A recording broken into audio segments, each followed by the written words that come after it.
Paz do Senhor, meus queridos irmãos, é um prazer enorme estarmos juntos mais uma vez para glorificarmos ao nome do Senhor Jesus. Nós estaremos dando início a uma nova série de mensagens através desse programa abençoado. E essa nova série será Aprendendo com o Sermão da Montanha. Nós vamos trazer várias séries de mensagens sobre o Sermão da Montanha. E hoje nós estaremos dando início com o primeiro sermão do Senhor Jesus, o Sermão da Montanha, os humildes de espírito. É o tema da nossa mensagem de hoje, os humildes de espírito. Muitos dos que viram, os judeus que viram os milagres que o Senhor Jesus realizou, convenceram-se de que ele era realmente o rei que Deus havia prometido, que reinaria sobre a nação de Israel. Por isso lhe fizeram uma pergunta de suprema importância: somos suficientemente justos para entrar no teu reino? Sabiam muito bem que o Antigo Testamento exigia justiça como base da aceitação de Deus. Conheciam bem a declaração do salmista de que só os limpos de mãos e puros de coração poderiam estar na presença do rei. Vieram, pois, para informar-se acerca da justiça que Jesus exigia para a entrada no seu reino. Nosso Senhor escandalizou a multidão que se compunha de devotos dos fariseus e com zelo buscava a justiça por eles ensinada, ao dizer-lhes: se a vossa justiça não excederem muito a dos escribas e fariseus, jamais entrarei no reino dos céus. Se a justiça dos fariseus, que requeria rígida observância de 365 proibições e 250 mandamentos, não era suficiente para introduzir os homens no reino do Messias, que tipo de justiça seria necessária?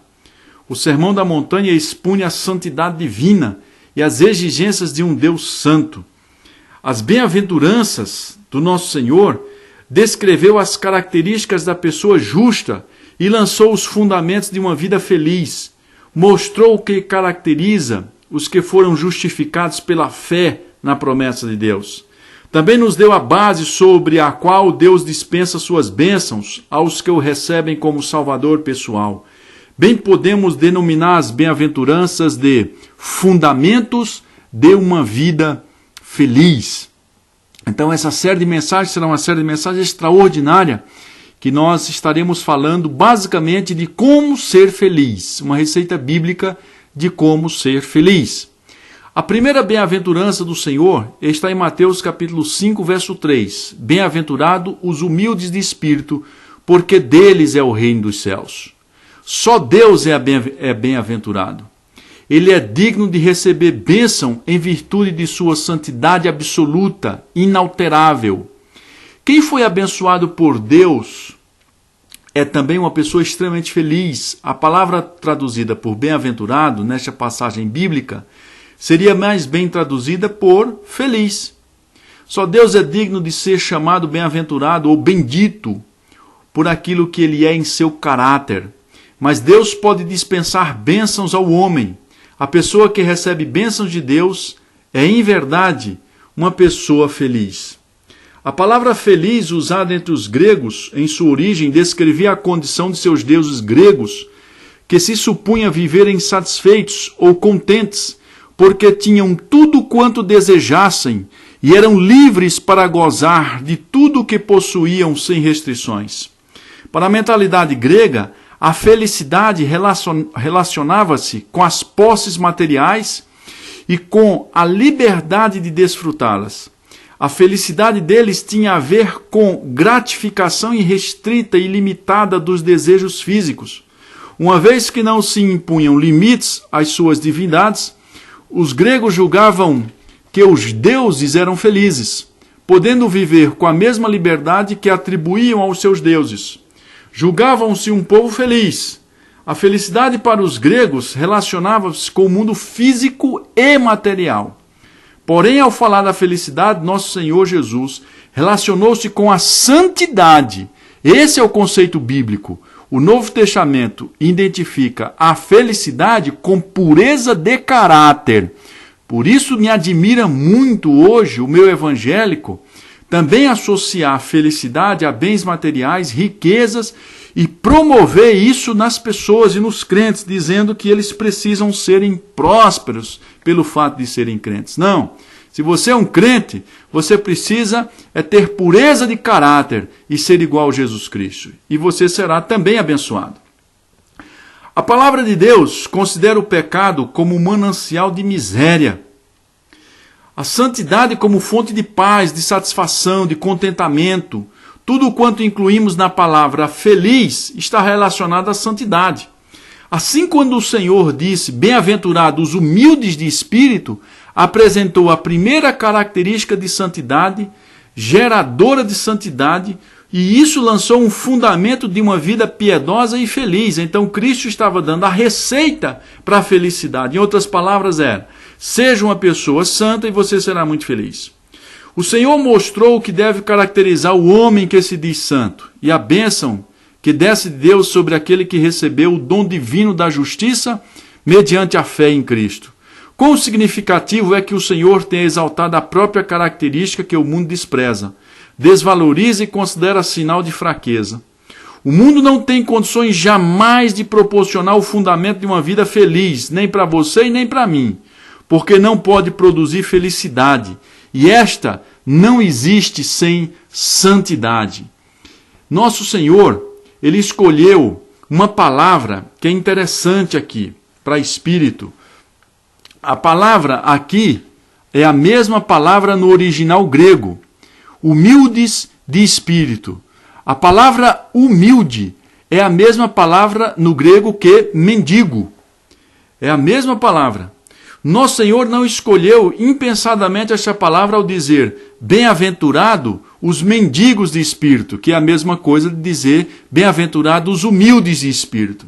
Então seria bem-aventurados os mendigos de espírito, bem-aventurados os paupérrimos espirituais, bem-aventurados os espiritualmente destituídos, bem-aventurados os falidos espiritualmente, que se encolhem e se humilham por causa do seu total desamparo, porque deles é o reino dos céus. Em se tratando de coisas espirituais, querido ouvinte, humilde de espírito é o contrário, não dá autoestima, porém do orgulho espiritual. O que o nosso Senhor condenou foi a autossuficiência vinda do orgulho espiritual. O Novo Testamento relata que os fariseus eram intensamente orgulhosos, pois se consideravam justos, como justos de nada necessitavam. Ouviram o Senhor Jesus oferecer a verdadeira justiça que vem de Deus e não quiseram ela. Esta palavra dirige-se a eles e aos seus seguidores. A pessoa que se caracteriza por orgulho espiritual não receberá de Deus coisa alguma. A bênção de Deus não pode descer sobre ela, porque o orgulho não serve de alicerce para a justiça. O orgulho espiritual não é demonstração de santidade, mas de pecaminosidade. Jamais pode produzir felicidade. Bem-aventurados são os pobres espirituais, porque deles é o reino dos céus. Humilde de espírito é aquele de quem foi retirada a base da autossuficiência. Uma pessoa que é humilde de espírito não é autossuficiente. É aquele cujo coração está ajoelhado diante do Senhor. Tal pessoa caracteriza por uma atitude de total dependência de Deus.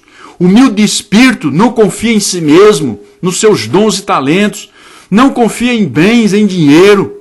Humilde de espírito está prostrado de coração diante do Senhor. Nesse caso, como em todas as bem-aventuranças, o Senhor não institui um novo conceito, pelo contrário, Ele voltou-se para o Antigo Testamento, especialmente para os Salmos, e reuniu o que a Escritura já havia ensinado com tanta clareza, de sorte que ele se valeu da palavra de Deus, e ele descreve a justiça e a santidade, oferecendo a base de uma vida abençoada e feliz. O salmista escreveu: sacrifícios agradáveis a Deus são o espírito quebrantado, coração compungido e contrito, não o desprezarás, ó Deus. Salmo 51, versículo 17. E no Salmo 34, 18, perto está o Senhor dos que têm o coração quebrantado e salva-os do espírito oprimido.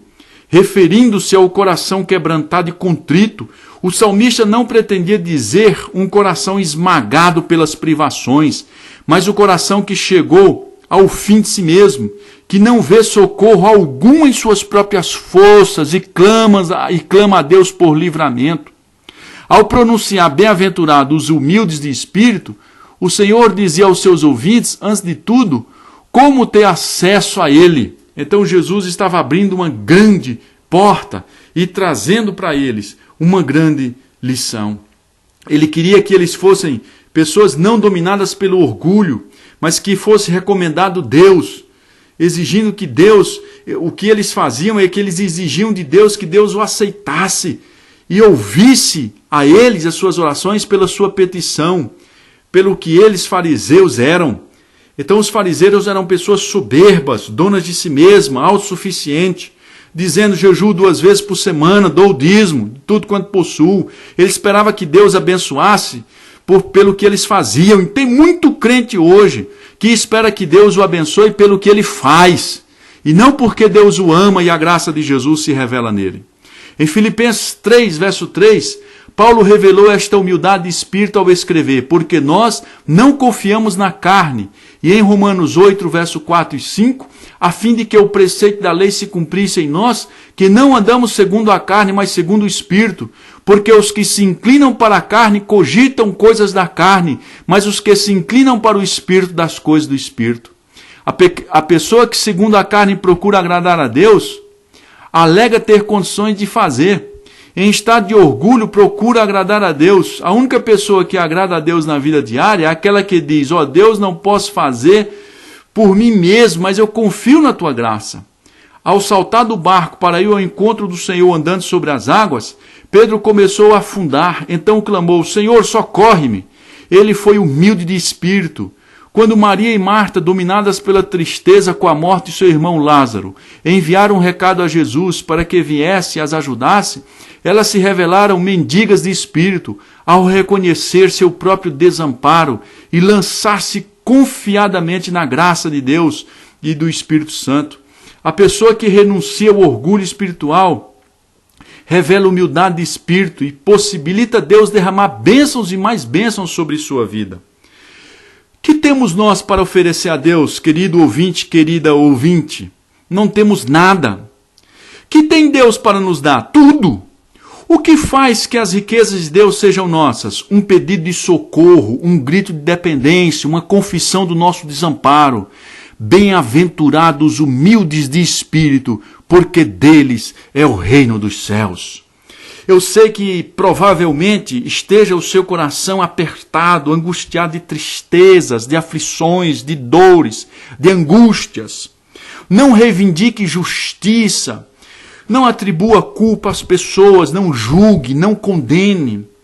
Eu te digo em nome do Senhor Jesus, se prostre de coração na presença do Senhor agora. Aí onde você está, se prostre de coração, se renda diante do altar do Senhor, sem pressupostos, sem se julgar alguém importante ou merecedora ou digna de receber alguma coisa.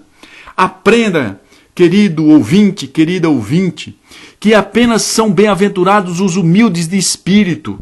Apenas são bem-aventuradas aquelas pessoas que se humilham, que se prostram como mendigas diante do Senhor. Então se prostre, viva como um mendigo diante de Deus, dependendo da graça, confiando na graça de Jesus.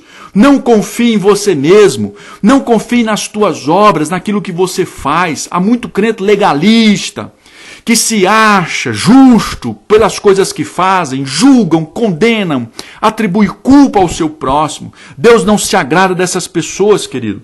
Deus se agrada de gente simples e humilde, de gente que é humilde de espírito, que não é soberba pela teologia que prega, não fica humilhando ninguém, nem desprezando ninguém, nem julgando pessoas e nem igrejas, mas são pessoas humildes e simples que apenas oram a Deus pelo povo de Deus espalhado pela terra.